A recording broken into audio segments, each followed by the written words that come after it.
स्कंद माता की कथा। नमस्कार भाइयों बहनों और मित्रों, जय माँ गायत्री। आप सभी का मेरे YouTube चैनल शुभकर माही अष्टों में स्वागत है। आज के इस वीडियो में सुनेंगे स्कंद माता की कथा, जिसको सुनने मात्र से संतान सुख की प्राप्ति होती है, संतान की आयु लंबी होती है और संतान संबंधी कोई भी समस्या हो वह दूर होती है, क्योंकि स्कंद माता संतान की देवी मानी गई हैं। स्कंद माता शूर मंडल की अधिष्ठात्री देवी हैं। इनकी उपासना करने से साधक अलौकिक तेज की प्राप्ति करता है। यह अलौकिक प्रभा मंडल प्रतिक्षण उसके योगक्षेम का निर्वहन करती है।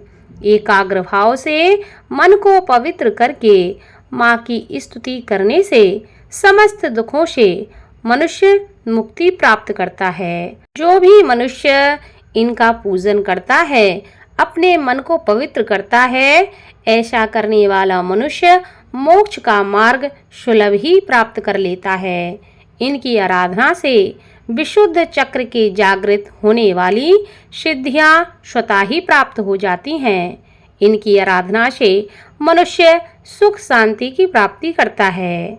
वात, पित्त, कफ जैसी बीमारियों से पीड़ित व्यक्ति को स्कंद माता की पूजा अवश्य करनी चाहिए और माता को अलसी चढ़ाकर प्रसाद के रूप में ग्रहण करना चाहिए।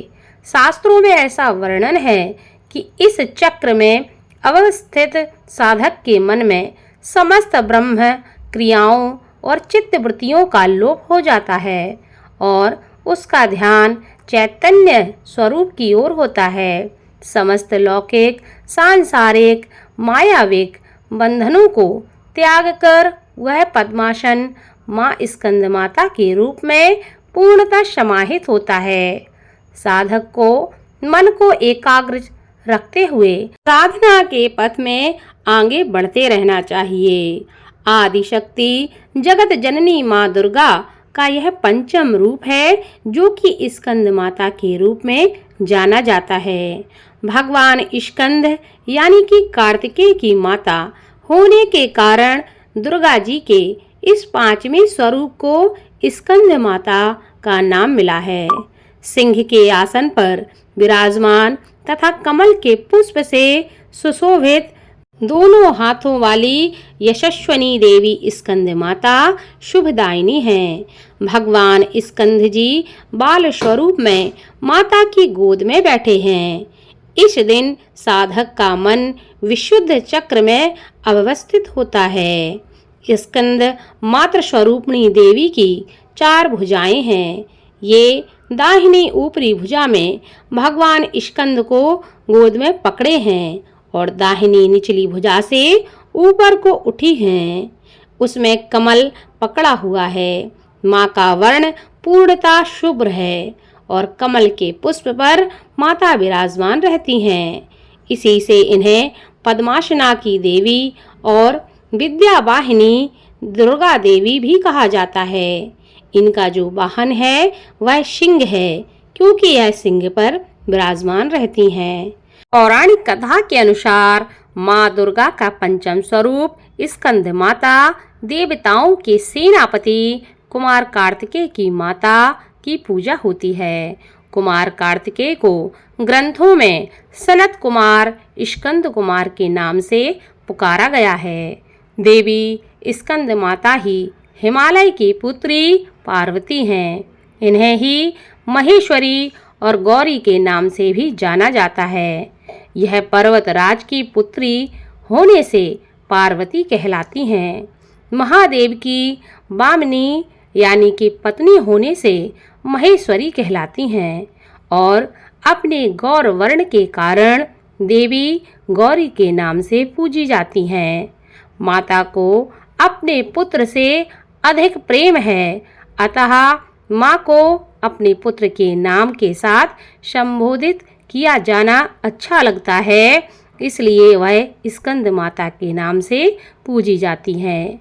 जो भक्त माता के इस स्वरूप की पूजा करते हैं, माँ उस पर अपने पुत्र के समान ही स्नेह लुटाती हैं। स्कंद माता को ही पार्वती, महेश्वरी और गौरी कहा जाता है। स्कंद कुमार की माता होने के कारण ही देवी का नाम स्कंद माता पड़ा। देवी का स्कंद माता रूप राक्षसों का नाश करने वाला है। एक बार तारकासुर नाम के भयानक राक्षस ने तपस्या करके भगवान ब्रह्मा जी से अजय जीवन का वरदान मांगा कि उसकी मृत्यु कभी न हो। लेकिन जब ब्रह्मा जी ने कहा कि इस संसार में जो आया है उसे एक ना एक दिन जाना पड़ता है, तो तारकासुर ने कहा कि यदि उसकी मृत्यु हो तो भगवान शिव के पुत्र के हाथों हो। ब्रह्मा बोले ऐसा ही होगा। तारकासुर ने सोचा कि ना कभी शंकर का विवाह होगा, ना ही कभी उनको पुत्र होगा और ना ही कभी उसकी मृत्यु होगी। लेकिन होनी को कौन टाल सकता है। तारकासुर ने खुद को अजेय मानकर संसार में हाहाकार मचाना प्रारंभ कर दिया। तब सभी देवता भागे भागे भगवान शिव के पास पहुँचे और कहने लगे कि हे प्रभु, तारकासुर ने पूरी सृष्टि में उत्पात मचा रखा है। आप विवाह नहीं करेंगे तो तारकासुर का अंत नहीं हो सकता। देवताओं के आग्रह पर भगवान शंकर ने साकार रूप धारण करके पार्वती जी से विवाह रचाया। शिव और पार्वती के पुत्र का जन्म हुआ, जिसका नाम कार्तिकेय पड़ा। कार्तिकेय का ही नाम स्कंद कुमार है। स्कंद कुमार ने तारकासुर का वध करके संसार को अत्याचार से बचाया। स्कंद कुमार की माता होने के कारण ही माँ पार्वती का नाम स्कंद माता भी पड़ा। स्कंद माता अगर प्रसन्न हो जाएं तो बुरी शक्तियाँ भक्तों का कुछ नहीं बिगाड़ सकती। देवी की इस पूजा से असंभव काम भी संभव हो जाता है। कुंडलिनी जागरण के उद्देश्य से जो साधक दुर्गा माँ की उपासना कर रहे हैं, उनके लिए दुर्गा पूजा का यह दिन विशुद्ध चक्र की साधना का होता है। इस चक्र का भेदन करने के लिए साधक को पहले माँ की विधि शहद पूजा करनी चाहिए। पूजा के लिए कुश अथवा कम्बल के पवित्र आसन पर बैठकर पूजा की प्रक्रिया को उसी प्रकार से शुरू करना चाहिए जैसे आपने अब तक के 4 दिनों में किया है। स्कंद माता को प्रसन्न करने के लिए आप इस मंत्र का जप भी कर सकते हैं। ह्रीं क्लीं स्वामिन्यै नमः, ह्रीं क्लीं स्वामिन्यै नमः। इस मंत्र का जप कर सकते हैं।